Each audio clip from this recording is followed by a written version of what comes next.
যেটা আমরা ওই যে গুপ্ত বলে জানি আর কি, জায়গায় জায়গায় গুপ্ত। ভাই কি করব? তারা কতটুকু বিবেকহীন, বাচ্চাদেরকে পচা খাবার দিয়ে সবগুলি হসপিটালে পাঠিয়েছে। 14,350 শিক্ষক ওনারা নিয়োগ দিয়ে গেলেন। আমি গতকালকে আমাদের ডিসি সাহেবের সাথে আলাপ করলাম। পত্র পত্রিকা ঢালাও করে উঠলো যে এইখানে কারচুপি রয়েছে, দুর্নীতি রয়েছে, নিয়োগ ঠিক মতো হয়নি। সাংবাদিকরা লিখে বসলেন। তা আমি এটাকে ভেরিফাই করা শুরু করলাম যে এটাকে ভেরিফাই করতে হবে। কেন বা তারা তড়িঘড়ি করে এক রাত্রের মধ্যে সব নিয়োগ দিতে হলো? রিটার্ন করেছে, রেখে দিত, নেক্সট গভর্নমেন্ট করবে। হাওয়ার আমি বাদ দেইনি। আমি তাদেরকে বলেছি যে তাদেরকে আমি নিয়োগ দিব, পিটিআইতে পাঠাবো 2 মাস, 9 মাসে যে 2 মাস ট্রেনিং করাবো, তারপর তাদেরকে পাঠাবো এবং প্রভিশনাল পিরিয়ডে রাখবো। আপনারা শুনে আশ্চর্যজনিত হবেন, এই 14,350 জন শিক্ষকের মধ্যে ম্যাক্সিমাম শিক্ষক হচ্ছে বিভিন্ন পাবলিক ইউনিভার্সিটির অনার্স মাস্টার্স করা। আই লাভ ইট। সেই জায়গায় আমাকে কি করতে হবে? এই ধরনের উঁচু মানের ছাত্রছাত্রী যদি শিক্ষকতা আসে, তাহলে তাদেরকে সেই সম্মানটাও দিতে হবে। অতএব we need to change our pay scale এবং for the ground level. A grade ক্লিংকারের কনফিডেন্স সিমেন্ট, বাংলাদেশের হৃদয় জুড়ে। যদি উন্নত বিশ্ব হয়, শিক্ষাকে সবচেয়ে বেশি গুরুত্ব দেওয়া হয়, শিক্ষককে সবচেয়ে বেশি গুরুত্ব দেওয়া হয়। এই বিষয়গুলো আমাদের দেখতে হবে।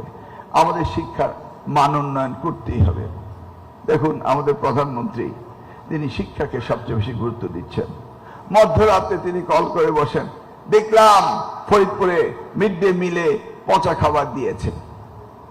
দেখুন, কন্ট্রাক্টররা কন্ট্রাক্ট নিয়েছে, তারা কতটুকু বিবেকহীন, বাচ্চাদেরকে পচা খাবার দিয়ে সবগুলি হসপিটালে পাঠিয়েছে।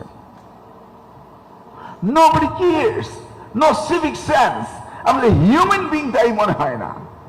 আমি ইমিডিয়েটলি মামলা করতে বললাম, একজন মামলা করলেন কগনিজেবল অফেন্স, মাগুরা উনি কগনিজেবল অফেন্স হিসেবে মামলা করলো না। মানে এভরিহ্যার দে আর ট্রাইং টু বাইপাস। আইনত বিষাক্ত খাবার রিপোর্ট দিয়েছে সিভিল সার্জন, ডিসি সাহেব, এটা কি কগনিজেবল মামলা হয় না? কিভাবে ফরিদপুরে করলেন, মাগুরায় করলেন না? মানে এইভাবে আমাকে মাইক্রো লেভেলে খোঁজ নিতে হয়। তার মানে কি, there is certain people doesn't want to cooperate with us। এইভাবে যদি এখনই আমাদের ভিতরে থেকে আমাদের কোঅপারেশন না করেন, যেটা আমরা ওই যে গুপ্ত বলে জানি আর কি, জায়গায় জায়গায় গুপ্ত। ভাই কি করব? Try to understand। আবার যদি আমি সকলকে বলি দল থেকে নিব, তাহলে আপনারা বলবেন দলবাজ হয়ে গেছে, প্রপারলি কাজ করছে না। This we need, everybody should love Bangladesh. আজকে গুপ্ত হোক আর অগুপ্ত হোক, আমরা সকলেই তো এই জুলাই 36-এর সৈনিক ছিলাম, আমরা সকলে মিলে যে দেশকে স্বাধীন করেছিলাম। তাহলে আজকে আমাদের প্রশাসনের এই দুর্বলতা থাকবে কেন? I don't understand।